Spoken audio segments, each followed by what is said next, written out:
Mapagpalang araw sa ating lahat mga anak. Sa araw na ito ay ating itutuloy ang pagbabasa ng Biblia. Sa araw na ito ay ating pag-aaralan kung bakit natin kailangang-kailangan ang magandang balita sa ating buhay. Mga anak, ang buhay na punong-puno ng pagmamahal, kagalakan at kapayapaan ay siyang ating laging hinahangad araw-araw. Lahat tayo ay naghahangad ng kapayapaan, ng punong-puno ng pagmamahal. Pero kabaligtaran ang nangyayari. Dahil bakit?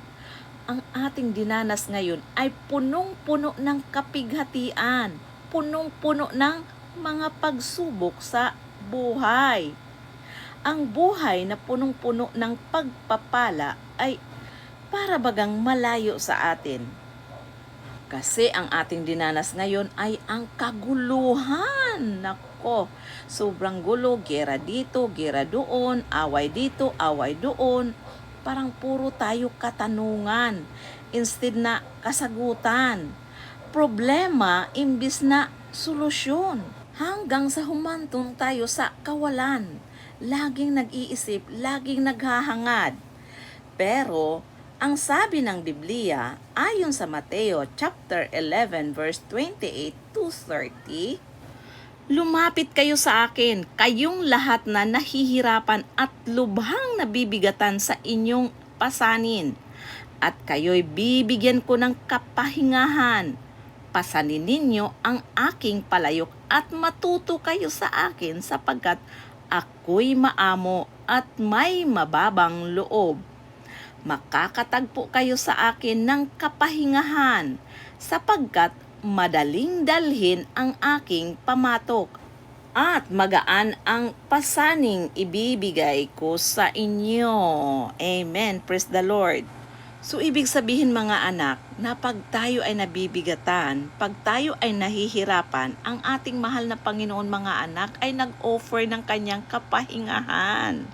Yes mga anak, ang sabi niya, lapit lang daw tayo sa kanya. Lalo na tayong mga nabibigatan sa mga pasanin sa buhay, nahihirapan dahil sa laki ng problema. Anak, lumapit ka sa ating mahal na Panginoon at pasanin mo ang kanyang pamatok. Dahil sabi ng ating mahal na Panginoon, bibigyan kanya ng magaan na pasanin. Ating pakatandaan mga anak na ang ating mahal na Panginoon ay alam na alam niya kung hanggang saan ang ating kakayahan. Kaya mga anak, lumapit ka lamang po sa Kanya, luhod at humingi ng kapatawaran. At ang ating Diyos na buhay ay bukas ang Kanyang mga kamay upang tumulong sa atin. At ayon nga sa Romans chapter 1 verse 16, hindi ko ikinahihiya ang magandang balita sapagkat ito ang kapangyarihan ng Diyos para sa kaligtasan ng bawat sumasampalataya. Unay sa mga Hudyo at gayon din sa mga Griego. Yes mga anak, wag na wag mong ikakahiya ang magandang balita. Dahil sa pamamagitan niyan mga anak, diyan ka maliligtas. Kailangan mga anak ay ating paniwalaan ang magandang balita. At bakit nga ba kailangan natin ang magandang balita? Ayon sa Romans chapter 3 verse 23, sapagkat ang lahat ay nagkasala at walang sinumang nakaabot sa kaluwalhatian ng Diyos. Yan mga anak ang dahilan kung bakit kailangan natin ang magandang balita. Dahil wala ni isa man sa atin ay perfect. Lahat tayo mga anak ay makasalanan. At ayon pa sa Romans chapter 6 verse 23, sapagkat kamatayan ang kabayaran ng kasalanan. Lahat ay nagkasala, nagkulang, at hindi umabot sa kaluwalhatian ng Diyos. Wala ni isa man sa atin na makakapagsabi na He is perfect, righteous, and holy, and has not sinned in His entire life. Ang bawat kasalanan ay may kabayaran tulad ng matinding kahirapan, pagkakasakit, confusion, and chaos in the family. Ang iba naman ay nahahantong sa kamatayang spiritual o maging sa physical. Yes, mga anak, maging sa ating mga karamdaman, sa ating katawan, mga anak, alam mo ba na iyan din ay sanhi ng ating kasalanan? Yung ating kahirapan. Bakit ba tayo naghihirap? Bakit ba tayo ganito ang buhay na lagi na lamang nagkakasakit? Kasi baka mga anak, meron kang kasalanan na hindi mo mabitawan. Bitawan mo yan mga anak. Talikuran mo yan. Ilibing mo sa limot ang kasalanan na yan. Nang sa ganon ay makamtan natin ang buhay na walang hanggan. Pero paano ba natin matatakasan ang kamatayan na yun ang kabayaran ng ating mga kasalanan? Ayon sa Romans chapter 6 verse 23, ngunit ang walang bayad na kaloob ng Diyos ay buhay na walang hanggan sa pamamagitan ni Kristo Jesus na ating Panginoon. So mga anak, regalo ng Panginoong Diyos ang buhay na walang hanggan sa piling niya. An immortal life of eternal love, joy and peace, kasama pa ang lahat ng mga hindi natin nakamtan sa buhay dito sa mundo. Buhay na wala ng sakit o karamdaman, wala ng tears of sorrow and headaches, walang pangangailangan sa salapi, at higit sa lahat, wala ng kamatayan. Amen. Praise the Lord. Pero paano ba natin makamtan ang buhay na walang hanggan? Unang-una, kailangan nating paniwalaan ang magandang balita. We have to believe in the gospel. Pero ano nga ba ang gospel? What is the gospel? According to Corinthians chapter 15 verse 1 to 4 in Tagalog version, mga kapatid, ngayoy ipanaalala ko sa inyo ang magandang balitang ipinangaral ko sa inyo. Iyan ang magandang balitang inyong tinanggap at naging saligan ng inyong pananampalataya. Naligtas kayo sa pamamagitan nito kung matatag ninyong pinanghahawakan ang salitang ipinangaral ko sa inyo. Maliban na lamang kung walang kabuluhan ang inyong pagsampalataya, sapagkat ibinigay ko sa inyo bilang pinakamahalaga sa lahat ang tinanggap ko rin, na si Kristo'y namatay dahil sa ating mga kasalanan, tulad ng sinasabi sa kasulatan.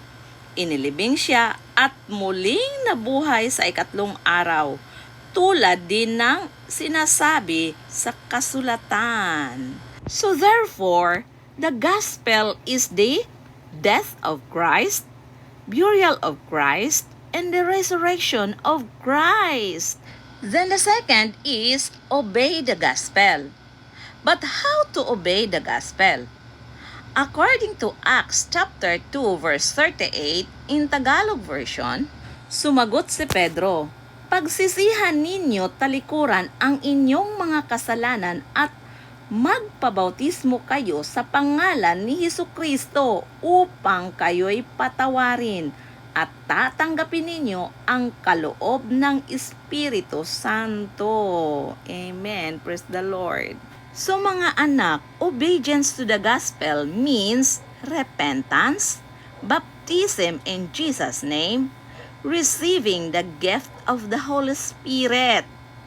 Ang repentance ay ang pag-amin ng mga kasalanan na nagagawa, naiisip o nasasabi natin laban sa kapwa, sa ating sarili at lalo na sa Diyos.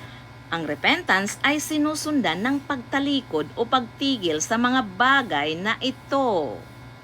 Then second is baptism in Jesus' name. Ito ay ang paghugas at paglinis ng ating mga kasalanan, maging mga kasalanang hindi natin alam o namalayan, at kasabay ng kasalanang minanapan natin from Adam and Eve, ang unang taong nagkasala sa Diyos. And then receiving the gift of the Holy Spirit.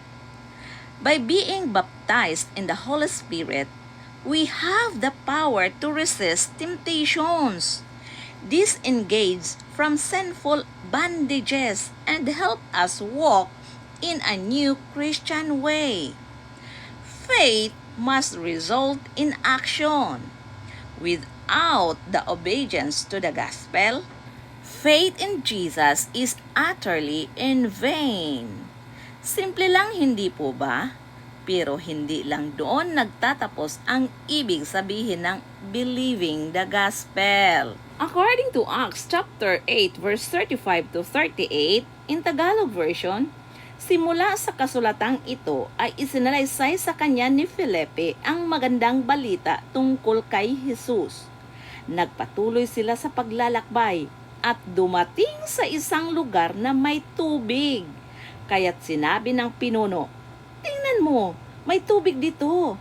Mayroon bang hadlang upang ako'y bautismuhan?" Sinabi sa kanya ni Felipe, "Maaari kung sumasampalataya ka ng buong puso." Sumagot ang pinuno, "Sumasampalataya ako na si Hesukristo ang anak ng Diyos." Pinatigil ng pinuno ang karwahe, lumusong silang dalawa sa tubig at binautismuhan siya ni Felipe. Yan ang susi mga anak kung paano natin makamtan ang buhay na walang hanggan. Na unang-una, kailangan nating paniwalaan na si Kristo ay namatay dahil sa ating mga kasalanan. At ang katapat naman doon ay kailangan natin magsisisi. Talikuran natin ang ating mga kasalanan. At ang sumunod naman ay kailangan nating paniwalaan na si Hesukristo ay namatay dahil sa ating mga kasalanan. At ang katapat naman doon, kailangan mga anak na tayo ay magpabautismo sa pangalan ni Hesukristo upang sa ganon tayo ay patawarin sa ating mga kasalanan. Para bagang ilibing na natin sa limot ang ating mga kasalanan. At ang pangatlo ay kailangan nating paniwalaan na si Hesukristo ay nabuhay ng muli sa ikatlong araw. At ang katapat naman doon ay ating tanggapin ang kaloob ng Espiritu Santo. Amen po? So yun lamang po mga anak, to God be all the glory. Hanggang sa susunod nating pagbabasa ng Biblia.